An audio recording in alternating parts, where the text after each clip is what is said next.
Mount Etna erupted again, but this time what tore out of the crater wasn't lava, ash, or anything the mountain has produced in living memory.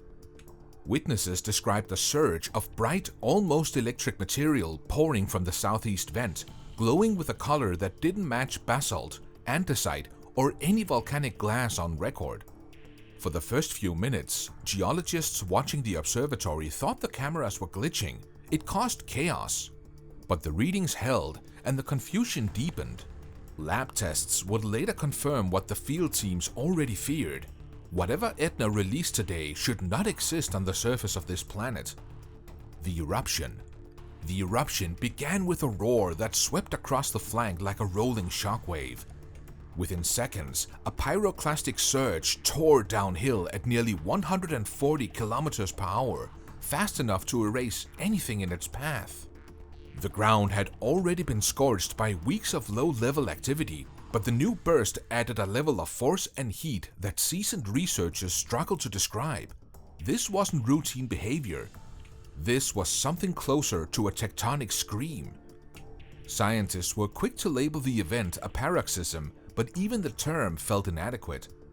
Paroxysms are violent, yes, but this one carried signatures no one could match to existing geological patterns. More alarming, Etna's internal geometry, mapped through satellite interferometry, had begun to resemble the state it held 7,200 years ago, just before a colossal flank collapse triggered a tsunami across the Mediterranean. That ancient disaster was powerful enough to alter coastlines. Now, similar conditions appear to be rising again from within. Whether this was a subtle warning or the opening chapter of something far larger, no one could yet say. Ash coated every rock, tree, and instrument as the first field team pushed toward the southeast crater. The ground remained dangerously hot from the earlier surge, and their boots sank into the patches of softened soil still steaming with trapped gases. Every breath carried the harsh tang of sulfur. The equipment malfunctioned almost immediately. A thermal camera, mounted on a tripod warped from the heat, managed one final coherent image before its lens fogged and its internal circuits shorted out. The last frame, a blinding blast of thermal radiation, was timestamped exactly 3 minutes before failure. The climb into chaos. Above them, a drone traced a shaky path along the edge of the glowing flow. Its rotors fought severe turbulence while relaying jagged fragments of footage. Then the signal cut off mid-transmission as the drone vanished into the rising plume. The lost footage lasted only 12 seconds, but it became the sole surviving record of the flow's early behavior. Progress toward the crater felt like walking on a living fault line. New fissures opened without warning, venting plumes of scalding vapor that rattled helmets and microphone housings. Radio chatter flickered with static. Visibility dropping. Thermal spike just doubled. Confirm? Are you seeing this from the control room? Each team member carried a specific loadout: sampling kits, batteries, spectrometers, and GPS beacons. Back behind the safety perimeter, the crew clustered around a makeshift workstation, reviewing the salvaged footage. The drone's final transmission showed the glowing flow splitting, branching like a river under stress, before a blinding flash swallowed the image.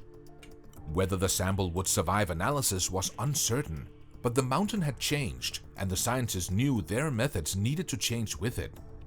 The lab panic. Inside the mobile lab, the technician removed gloves that had warped into uneven ridges from heat exposure. His knuckles were raw from friction. The sample vial, still warm to the touch, emitted a faint ultraviolet shimmer only visible when the lights dimmed. Instruments lined the counter: spectrometers, Geiger counters, and a scorched thermal probe. Readings blinked, froze, then flickered again. Under ultraviolet light, the material fluoresced intensely, unlike any known volcanic compound. When the gamma detector activated, the needle snapped to its upper limit and stayed pinned, warning lights flickering in a frantic rhythm. The technician rechecked the calibration. He ran a second probe, same result. Next came the melting test.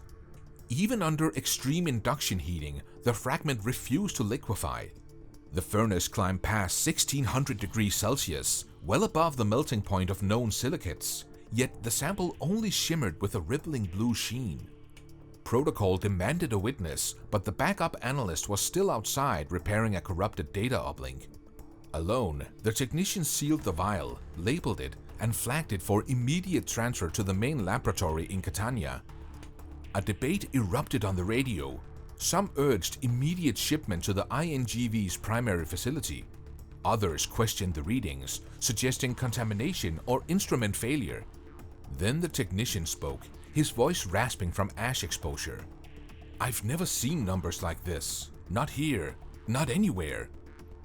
By dusk, the sample was locked inside a reinforced case and loaded into a transport van bound for Catania. Encrypted messages spread to partner labs across Europe. The mystery wasn't solved, it had only widened. A mountain out of rhythm. Etna has always lived at the crossroads of danger and routine. Its slopes support villages, vineyards, and families who've rebuilt more times than they can count. For scientists, the volcano's typical products, basaltic lava, sulfur gas, and glassy scoria, form a familiar baseline. Even dramatic fountains and ash plumes fit comfortably inside decades of recorded patterns. But today's eruption cracked that familiarity open. The data they didn't announce.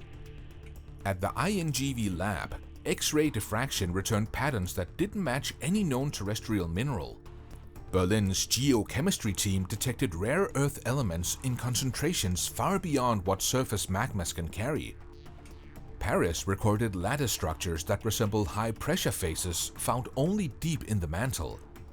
Each lab questioned its own results. Each ran the tests. Each returned the same unsettling numbers. Outside the scientific sphere, confusion spread across the villages on Etna's flank. Civil defense advisories contradicted each other.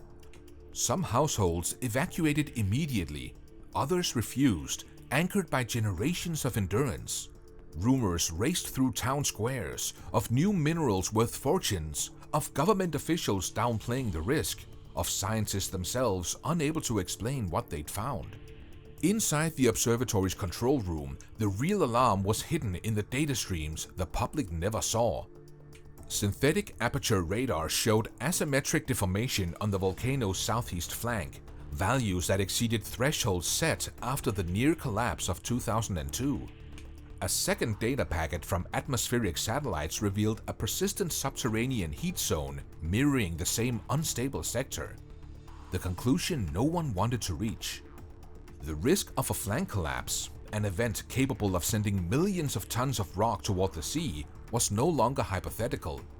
A restricted memo circulated among senior officials. Thresholds exceeded, persistent deformation confirmed, immediate protocol review recommended. Civil defense vehicles waited for orders that didn't come. Analysts watched their screens, waiting for the next spike. Communities waited too, caught between routine, fear, and the uneasy knowledge that Etna's behavior had shifted into something unfamiliar. No one knew what would happen next, but all agreed on one thing. Whatever erupted from Etna today marked a turning point. And with more satellite data still classified, the mountain's next move remains a mystery.